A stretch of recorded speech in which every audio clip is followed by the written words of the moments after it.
여러분 반갑습니다. 오늘은 어버이 주일입니다. 오늘 같이 찬양하고 예배하면서 어떻게 각자 있는 그 자리에서 어버이 주일을 잘 보내면 되는지를 예배를 통해서 깨닫고 또 실천해서 여러분 각 가정에서 은혜의 시간들이 되면 좋겠습니다. 오늘 시간을 뚫고 우리 가운데 오셨던 그 예수님을 찬양하면서 우리 주님께 나아가겠습니다.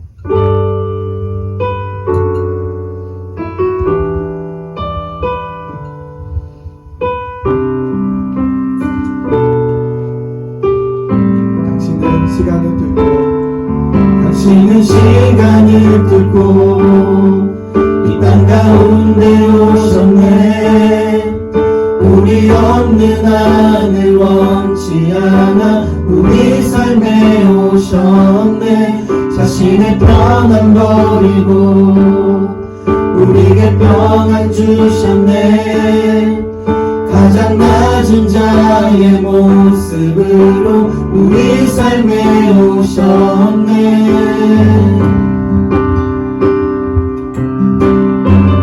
하나님 우리와 영원히 함께 하시네. 꿈없는 우리에게 그 나라 보여주시네.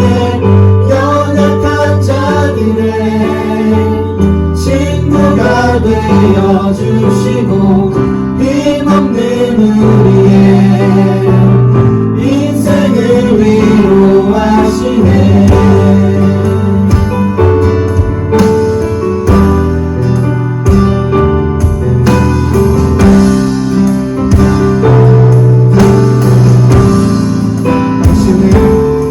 당신은 시간을 뚫고 가운데 오셨네. 우리 없는 하늘 원치 않아 우리 삶에 오셨네. 자신의 평안 버리고 우리에게 평안 주셨네. 가장 낮은 자의 모습으로 우리 삶에 오셨네.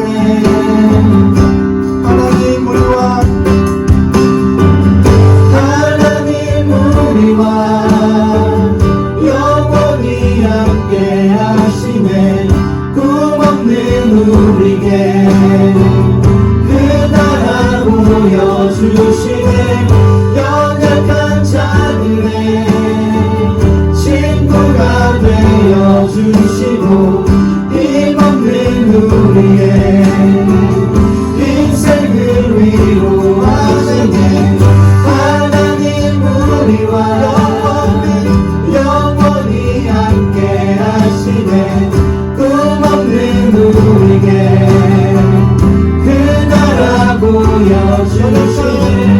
연약한 자들의 친구가 되어주시고 힘없는 우리의 인생을 위로하시네.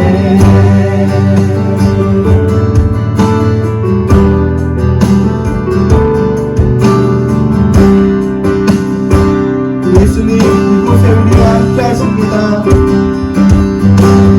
예수 이곳에 우리와 함께 영원히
위로하시네.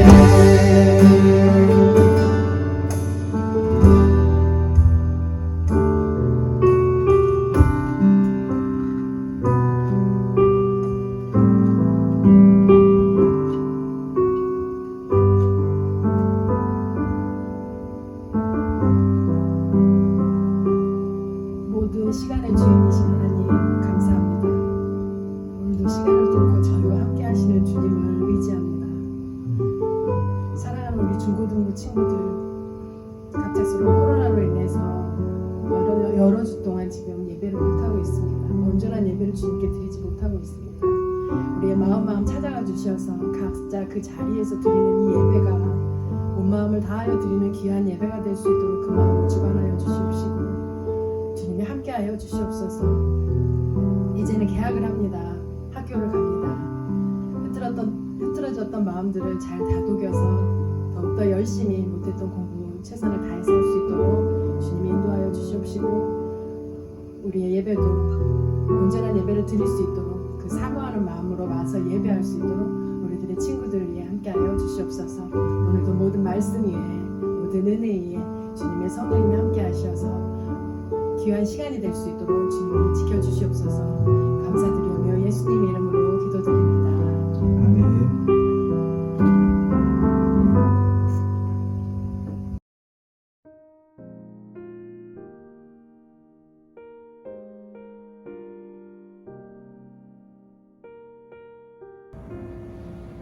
여러분, 우리 속담에 가는 말이 고와야 오는 말이 곱다 하는 말이 있죠. 우리의 말과 행동 그리고 표정 또 목소리에서도 고스란히 우리 주위 사람들에게 흘려보내게 되는 것임을 보게 됩니다. 여러분, 우리가 기분 좋을 때는 여러분 가족들에게 또 친구들에게 나의 그 좋음이 잘 비춰지고 전달이 되고 흘러가지만 내가 기분이 좋지 않을 때 마음 상한 일이 있을 때는 그것 또한 우리 가족들에게 부모님에게 또 친구들에게 그 좋지 않음이 흘러가는 걸 보게 되죠. 어쩔 수 없이 우리의 마음의 상태가 겉으로 드러나는 것은 당연한 것 같습니다. 하나님이 우리에게 주신 사명이 있는데 그 사명은 하나님이 우리에게 주신 은혜를 잘 흘려보내는 겁니다. 우리는 하나님의 은혜를 받고 그리고 받은 그 은혜를 우리 주위 사람들에게 또 우리 친구들에게 가족들에게 흘려보내는 우리는 통로가 바로 하나님의 사명이죠. 이 은혜가 계속 커지기 위해서는 나는 하나님의 은혜를 받고 또 흘려보내고 하는 이런 은혜의 순환이 이루어질 때 그 은혜는 더 커진다고 생각합니다. 특히 예수님을 믿고 우리가 흘려보내야 될 하나님의 은혜의 그 장소는 바로 가정이라고 생각해요. 나의 가정, 여러분의 각자의 그 가족들, 그 가정에서 우리가 받은 은혜를 흘려보내는 것은 매우 중요합니다. 우리가 하나님의 은혜를 받으면 기대함이 생기죠. 하나님은 나를 위해서 놀라운 일을 계획하셨다. 그런데 그 놀라운 계획은 하나님의 뜻은 크고 엄청난 대단한 일을 하는 것이 아니라 먼저는 우리를 보내신 또 우리에게 소속하게 하신 그 가정에서 그 은혜를 흘려보내는 그 사명을 감당하는 것이 매우 중요하겠죠. 그래서 여러분, 집에서 하는 우리의 그런 신앙생활들 교회에서만이 아니라 또 뭐 학교에서만 해야 되는 그런 것이 아니라 여러분이 나중에 내가 이런 직장을 해서 하나님께 영광 돌리겠다가 아니라 먼저는 우리 그 집에서 여러분이 살고 있는 그 방에서 여러분의 그 가족 안에서 하나님의 신앙생활을 결코 작게 여겨서는 안 됩니다. 아직은 이 정도는 괜찮을 거야. 작은 잘못들 그런 것들을 수용해서는 안 됩니다. 여러분 한번 들어본 적 있으실 건데 깨진 유리창의 이론이 있죠. 1969년에 스탠포드 대학의 심리학자였던 빌립 짐 바르도 교수님이 재미있는 실험 발표를 한 적이 있었는데 중고 자동차 2대를 길거리에 두고 한 차는 본인만 열었고 또 한 차는 유리창을 아주 조금 깨고 보닛을 열어놨습니다. 두 차를 이렇게 비교하면서 일주일이 경과되었습니다. 근데 일주일 뒤를 보니까 본인만 열어놨던 그 차는 그대로 있었는데 깨진 유리창 한쪽이 깨졌고 또 본인 짓을 열어놓은 그 차는 완전히 폐차 상태가 돼 있더라는 겁니다. 이 실험을 통해서 단지 유리창을 조금 파손된 것 이것이 아니라 이 자체가 나중에는 걷잡을 수 없는 더 큰 파괴가 일어난다는 것을 발표했던 실험이었습니다. 이 실험을 토대로 해서 뉴욕에서 이 운동을 일으켰죠. 어떤 것이었냐면 당시 뉴욕시의 지하철 치안이 굉장히 심했습니다. 그래서 이 치안을 어떻게 하면 해결할 수 있을까 고민 끝에 이 깨진 유리창 이론을 접목시켰는데 그 지하철에 있었던 낙서들 또 더러워진 그런 쓰레기들을 줍고 청소하기를 5년간 했습니다. 5년 동안 할 정도로 그만큼 지금까지 그 깨진 유리창들이 많이 있었다는 것이죠. 그러고 나서 5년 뒤에 이제 치안 중범죄를 조사했더니 뉴욕시 지하철의 중범죄가 75%나 줄어들었다는 것이 발표된 적이 있었습니다. 깨끗한 벽에는 선뜻 낙서를 하지 않고 또 쓰레기들이 버려져 있지 않은 곳에는 쓰레기를 버리지 않는 겁니다. 그러니까 깨진 유리창 하나, 별거 아니죠. 쓰레기 정리, 또 깨끗한 환경 상태. 그런데 그 별거 아니라고 생각했던 그 유리창, 깨진 유리창 하나를 회복했더니 놀라운 일들이 일어났던 것이죠. 여러분, 신앙생활에서 우리의 가정에서의 신앙생활은 마찬가지로 우리 부모님과 또 형제들과의 그런 관계 안에서 깨진 유리창, 이 정도는 뭐 내 기분에 따라서 상처를 주기도 하고 함부로 행동했던 우리의 모습들, 그런 깨진 유리창들을 어디서부터 우리는 허용하지 말아야 되냐면 우리 가족에서부터입니다. 그렇다고 해서 우리가 예수님 믿고 이제 가족 안에서 완벽한 삶을 살아야 되는가? 아닙니다. 그것은 불가능합니다. 우리가 열심히 예수님 믿고 한다고 해서 완전한 삶을 살게 되는 것이라는 것이 아니죠. 우리는 어쩔 수 없이 또 깨지기도 하고 또 실수하기도 하고 연약함이 드러날 때가 참 많습니다. 그런데 그럴 때 그 깨진 유리창들, 하나님께서 우리 안에서 보여주신 깨진 유리창들을 볼 때에 낙심하는 것이 아니라 그것을 숨기지 않는 것이 중요합니다. 그것을 하나님 앞에 나아가는 겁니다. 우리 마음에요, 깨진 유리창에 보일 때가 있습니다. 낙담이 되고 나는 왜 안 될까? 나는 왜 이렇게 연약할까?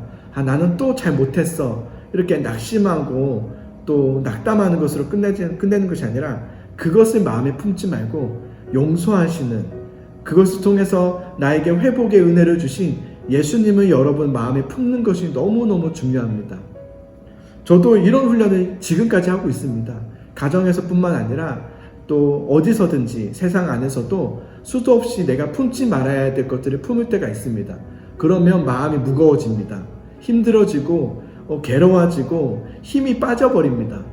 그런데 그 마음을 내려놓고 하나님의 마음을 품는 겁니다. 여러분, 우리 저번 주에 같이 나눴죠? 하나님께 마음 두기. 우리 마음을 예수님께 두며 사는 겁니다. 계속적인 사탄은 우리의 마음을 하나님께 두지 못하게 하지만 우리는 계속적으로 이미 내 안에 계신 그 주님을 내 마음에 품고 사는 것이 너무너무 중요합니다. 우리 가정에서, 여러분의 그 각자 있는 그 자리에서 예수님을 내 마음에 품고 내 마음의 문을 예수님께 활짝 열며 살아가는 것, 그것이 우리 안에서의 가정에서의 회복, 또 우리 각자의 삶에서의 회복일 수 믿습니다. 예수님은 오늘 본문을 통해서 제자들을 부르십니다. 그런데 오늘 한 제자를 부르시는데 바로 베드로입니다.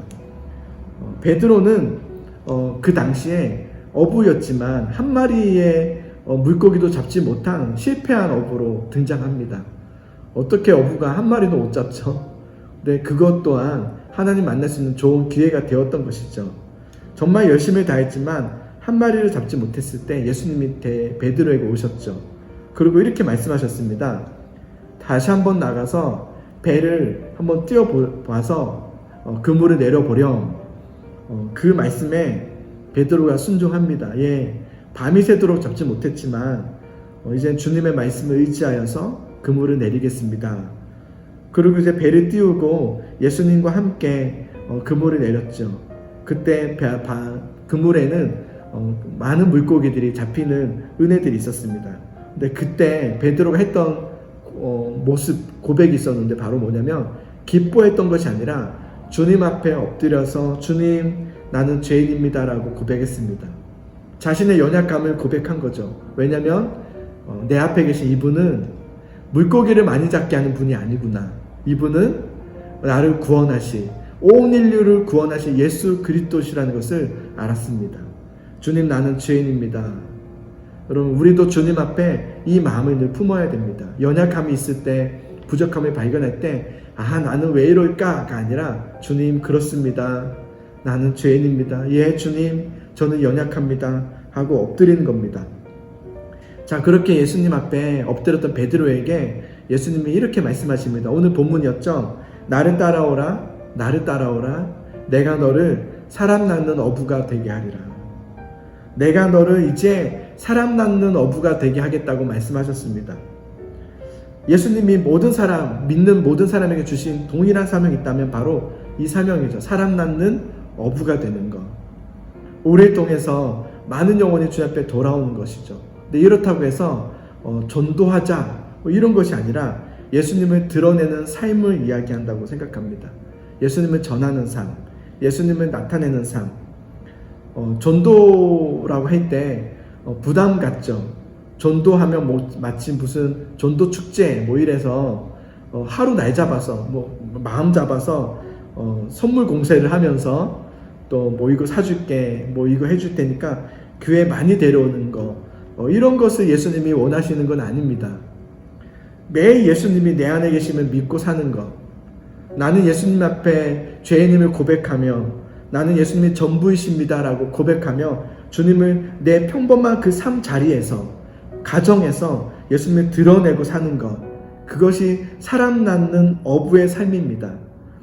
여러분 예수님을 믿는다고 말은 하면서 거창하지만 근데 사람들에게 상처를 주는 사람들이 있습니다. 함부로 말을 하고 이기적으로 행동하는 사람들이 있죠. 왜냐하면 여전히 예수님은 믿는다고 하지만 예수님이 내 마음 중심이 아니라 내가 예수님보다 더 중심에 있었기 때문에 그런 겁니다. 저는 우리가 예수님을 드러내야 하고 내 마음 중심에서 나타내야 될 그 장소가 바로 가정입니다. 가정에서 예수님을 믿으며 사는 것, 예수님을 드러내며 사는 것은 쉬운 것이 아니죠. 어렵죠. 하루아침에 되는 것도 아닙니다. 그렇다고 해서 아까 말씀드렸듯이 그럼 가정에서 이제는 완벽하게 변화된 삶을 살라? 그것을 보여주라? 이런 것도 아닙니다. 지금까지 복음 역사에서, 전도 역사에서 복음을 전했을 때 쉽게 복음을 받아들이는 그런 시대는 없었습니다. 어느 시대다 다 예수님의 복음을 받아들이기 싫어했던 시대가 많았죠. 그러나 달랐던 것은 그러나 그 예수님을 드러내고 싶은 그 열정, 예수님을 나타내고 싶은 그 열정이 뜨겁기 때문에 전도의 열정들이, 전도의 열매들이 있었습니다. 어쩌면 우리가 가정은 참 힘듭니다.